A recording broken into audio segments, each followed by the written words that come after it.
بسم اللہ الرحمن الرحیم۔ السلام علیکم ناظرین، اس وقت پوری دنیا کے اندر جہاں اسرائیلی مصنوعات کا بائیکاٹ کیا جا رہا ہے، جب سے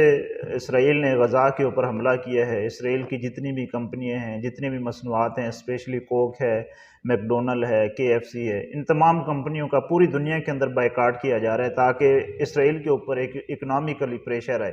اور دوسری طرف پاکستانیوں کی طرف سے جو پاکستان کی ہی اپنی ایک پرائیویٹ کمپنی کی بس ہے فیصل موور سروس، اس کا بائیکاٹ کیا جا رہا ہے۔ ریزن یہ بتائی جا رہی ہے کہ پچھلے 1-2 دن پہلے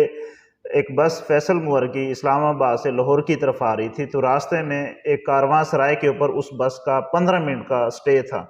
اور اس 15 منٹ میں سواریوں کے لیے ایک ریفریشمنٹ کا موقع ہوتا ہے۔ کسی نے واش روم جانا ہے، کھانا پینا ہے، یا نماز وغیرہ پڑھنی ہے، یا کسی نے ویسے اپنے آپ کی تھکاوٹ دور کرنی ہے، تو 15 منٹ سے 20 منٹ کا وہاں پہ ایک ریفریشمنٹ کے لیے سٹے ہوتا ہے۔ تو ایک نمازی 15 منٹ بعد بھی نماز نہیں پڑھ سکا، تو اس نے فیصل موور کے جو ڈرائیور ہیں ان سے کہا کہ میں نے نماز پڑھنی ہے، آپ تھوڑی دیر کے لیے بس روک لیں، جب میں نماز پڑھ کر آ جاؤں گا تو پھر یہاں سے آپ روانہ ہوئیے گا۔ تو فیصل موور کے ڈرائیور نے کہا کہ ہمیں کمپنی کی طرف سے صرف اتنا ہی ٹائم الاؤ ہوتا ہے، ہم اتنی دیر رک سکتے ہیں، آپ نے اگر نماز پڑھنی ہوتی تو اسی ٹائم میں آپ پڑھ لیتے، باقی سواریوں نے بھی تو پڑھی ہے، تو میرے لیے اب یہ اجازت نہیں ہے مجھے کہ میں یہاں پر مزید ٹائم ویسٹ کروں، ہم نے آگے بھی پہنچنا ہوتا ہے اور ٹائم پہ اپنی گاڑی کو وہاں پہ پہنچانا ہوتا ہے۔ اس پر جناب وہ سواری جس کا نام مبشر حسین تھا بڑے غصے ہوئے اور کہا کہ پاکستان کے اندر یہ اسلامی قانون ہے کہ نماز پڑھنے کے لیے بس نہیں رکی اور ہمیں نماز پڑھنے کی اجازت نہیں دی گئی، اور بڑے مطلب کہ انہوں نے سوشل میڈیا پر بھی اس پوسٹ کو لگایا کہ ہمیں نماز پڑھنے کی اجازت نہیں دی گئی۔ اور دیکھتے ہی دیکھتے جناب پوری سوشل میڈیا کے ذریعے پاکستان کے اندر یہ مہم چل پڑی کہ فیصل موور سروس کا بائیکاٹ ہونا چاہیے، یہ بے دین لوگ ہیں، یہ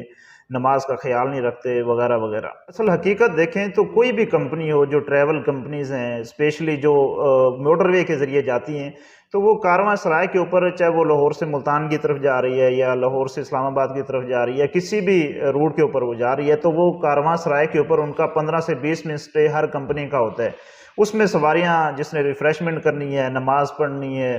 اپنی تھکاوٹ دور کرنی ہے، تو وہ 15 سے 20 منٹ کا ٹائم دیتے ہیں، اس کے اندر ہی سواریوں نے نماز پڑھنی ہوتی ہے۔ تو بعض دفعہ سواریوں کی طرف سے بھی ایک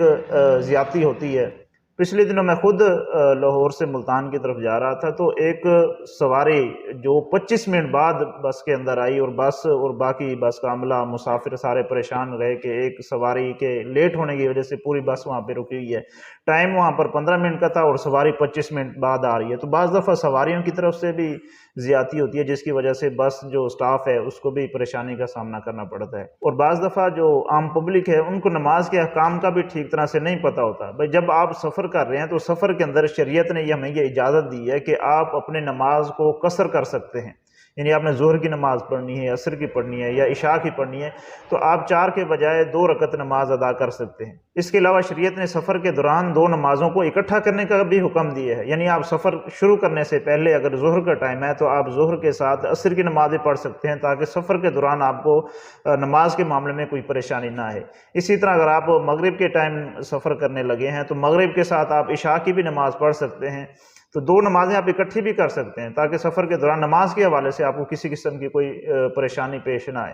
جو شریعت کے احکام ہیں نماز کے حوالے سے اسپیشلی سفر کے دوران، یہ ہر ایک بندے کا ان کو علم ہونا ضروری ہے، کیونکہ سفر کا واسطہ ہر بندے کے ساتھ پڑتا ہے۔ زندگی کے اندر کسی نہ کسی موقع پہ سفر کرنے کی ضرورت پیش آتی ہے، تو اس وقت نماز کے کیا احکام میرے اوپر لاگو ہوں گے بطور مسافر، یہ ہر ایک بندے کا جاننا بہت ہی زیادہ ضروری ہے۔ تو اس وقت میں سمجھتا ہوں جس چیز کا بائیکاٹ کرنا ضروری ہے وہ اسرائیلی کمپنیاں ہیں، اسرائیلی مصنوعات ہیں، اب ان کا بائیکاٹ کریں تاکہ اسرائیل کے اوپر اکنامیکلی ایک پریشر آئے، اور جو وہ ظلم ہمارے پیسوں سے فلسطینیوں کے اوپر کر رہا ہے کم از کم وہ بند ہو جائے۔ تو اس وقت آپ میک ڈونلڈ کا بائیکاٹ کریں، کوک کا بائیکاٹ کریں، KFC کا کریں، پاکستان کے اندر یہ ساری چیزیں چل رہی ہیں، اور بائیکاٹ کس کا ہو رہا ہے؟ پاکستان کی جو اپنی پرائیویٹ کمپنی ہے اس کا بائیکاٹ کر رہے ہیں۔ تو اس وقت پاکستانی کمپنیوں کے بجائے اسرائیلی کمپنیوں کا بائیکاٹ کریں، یورپین جو پروڈکٹ یہاں پر بکتی ہیں ان کا بائیکاٹ کریں۔ پاکستانی جو مصنوعات ہیں یا پاکستانی جو کمپنیاں ہیں، چاہے وہ پرائیویٹ ہوں یا سرکاری سطح پر ہوں، ان کو الٹا پروموٹ کرنا چاہیے۔ والسلام۔